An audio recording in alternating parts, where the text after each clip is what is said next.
Crime के किस्से में आप सबका स्वागत है। आज की जो कहानी मैं आपको सुनाने जा रही हूँ, ये कहानी है मध्य प्रदेश की, जहाँ पर पुलिस को एक महिला का शव मिलता है, लेकिन उस महिला की पहचान करना पुलिस के लिए नामुमकिन सा लग रहा था, क्योंकि उस महिला का जो शव मिला था, वो शव तो था, उसका सर नहीं था और उसका धड़ मिला था। सर ना होने की वजह से पुलिस उसकी पहचान करने में काफी मशक्कत करती है। आखिरकार पुलिस उसकी पहचान कर लेती है, लेकिन किन परेशानियों से गुजरकर पुलिस उस महिला की पहचान करती है, आइए जानते हैं।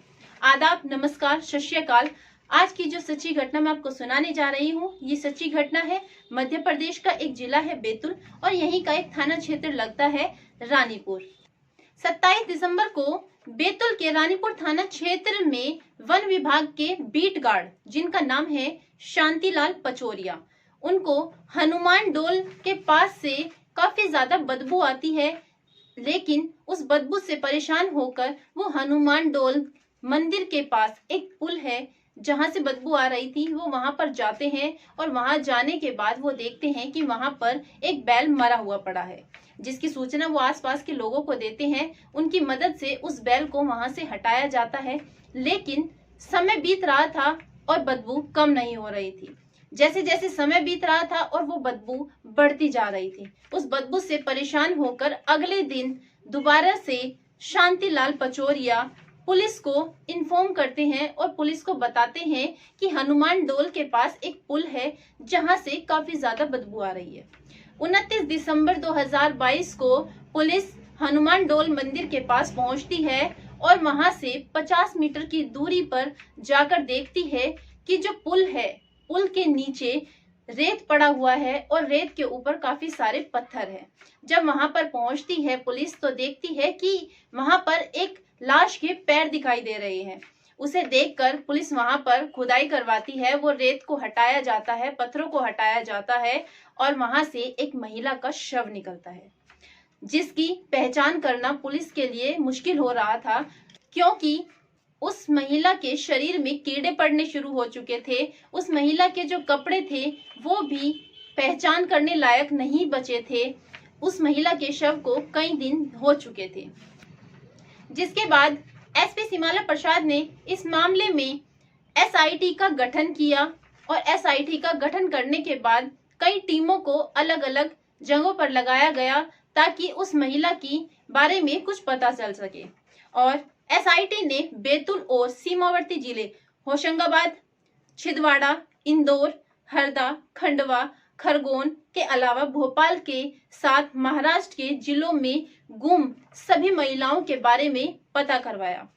पता करने पर पता चला कि 500 से ज्यादा महिलाएं जिनकी गुमशुदगी की रिपोर्ट दर्ज करी गई है।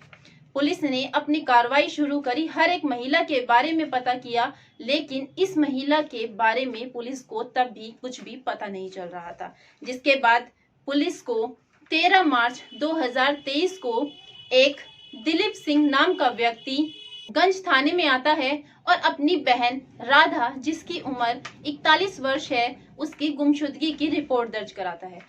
दिलीप पुलिस को बताता है कि उसका जीजा, जिसका नाम है शैलेंद्र, वो मेरी बहन के साथ में काफी ज्यादा लड़ाइयां करता था, और मैंने जब अपनी बहन के बारे में ससुराल में होने के बारे में पता लगाया तो मेरे जीजा शैलेंद्र ने कहा कि तुम्हारी बहन राधा अपने मायके कालापाड़ा में चली गई है। जब मैंने अपनी बहन के बारे में घर पर पता किया तो पता चला कि मेरी बहन 2 महीने से घर पर नहीं है, और शैलेंद्र कह रहा है कि मेरी बहन घर पर गई है। पुलिस ने जब इतनी बात सुनी तो पुलिस ने शैलेंद्र के घर पर पूछताछ के लिए पुलिस को भेजा और उसे थाने में बुलवाने के लिए कहा। जब शैलेंद्र के घर पर पुलिस पहुंची तो पता चला कि शैलेंद्र रंग पंचमी से ही अपने घर से फरार है। जिसके बाद पुलिस ने शैलेंद्र का रिकॉर्ड खंगाला और उसमें पता चला कि शैलेंद्र की पहली पत्नी कल्पना का खून भी शैलेंद्र ने ही किया था। दहेज के कारण वो अपनी पहली पत्नी कल्पना को परेशान करता था, जिसके बाद उसने अपनी पत्नी का गला घोट दिया और गला घोटने के बाद उसने अपनी पत्नी को जलाकर मार दिया। जिसके बाद पुलिस और ज्यादा रिकॉर्ड कंगालती है तो पता चलता है कि शैलेंद्र बैतूल में हुए बहुचर्चित बंकर कांड में भी शामिल था। पुलिस इस बात से और ज्यादा सतर्क होती है और शैलेंद्र को तलाश करने के लिए कई सारे मुखबिर रखे जाते हैं और साइबर सेल की मदद ली जाती है, जिसके बाद पुलिस शैलेंद्र की लोकेशन को ट्रेस करती है और लोकेशन उसकी महाराष्ट्र के पुणे में मिलती है। जिसके बाद पुलिस अपनी टीम को लेकर पुणे पहुंचती है और वहां से श्रीनिवास कंपनी नवलखा उमरी के पास से शैलेंद्र को पुलिस हिरासत में लेती है।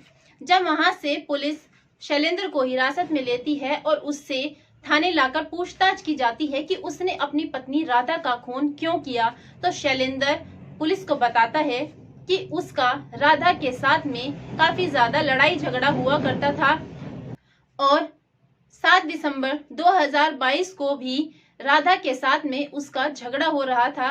राधा उस पर शक करती थी कि शैलेंद्र का कहीं न कहीं बाहर किसी दूसरी महिला के साथ में अफेयर चल रहा है और राधा के परिवार में एक प्लॉट बिका था उसके मायके में, जिसके कारण शैलेंद्र उससे पैसे मांगता था। इस बात की लड़ाई से 7 दिसंबर को शैलेंद्र अपनी पत्नी राधा को मार देता है। फावड़े से उस पर वार किया जाता है जिससे राधा की मौके पर ही मौत हो जाती है। जब राधा मर जाती है तो शैलेंद्र परेशान होता है कि अब उसकी लाश को ठिकाने कहां पर लगाया जाए। शैलेंद्र के बच्चे जो 2 लड़के हैं वो दोनों ही नाबालिग हैं।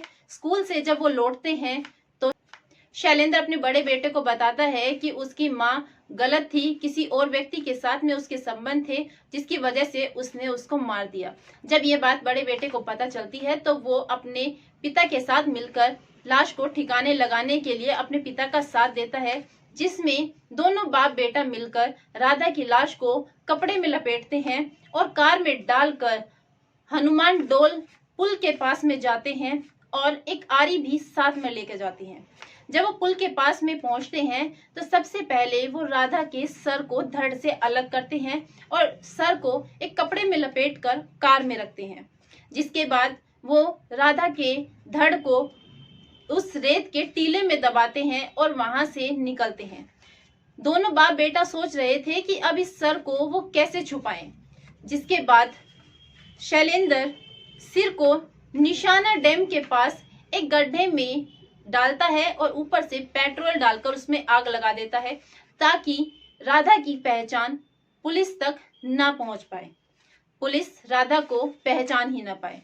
जब पुलिस इतनी बात सुनती है तो पुलिस तुरंत ही शैलेंद्र और उसका बेटा जो अभी नाबालिग है, जिसकी उम्र 14 साल है, और शैलेंद्र को छुपने में शैलेंद्र के दोस्त ने मदद की थी जिसका नाम है गोविंद वरकड़े। पुलिस तीनों को गिरफ्तार करती है और तीनों पर 302 और 201 की धारा लगाई जाती है और तीनों को जेल भेज दिया जाता है। दोस्तों, इस पूरे घटनाक्रम को सुनाने का उद्देश्य आपको परेशान करना नहीं था, आपको दुखी करना नहीं था, बल्कि आपको जागरूक करना था, आपको सचेत करना था। जय हिंद, जय भारत।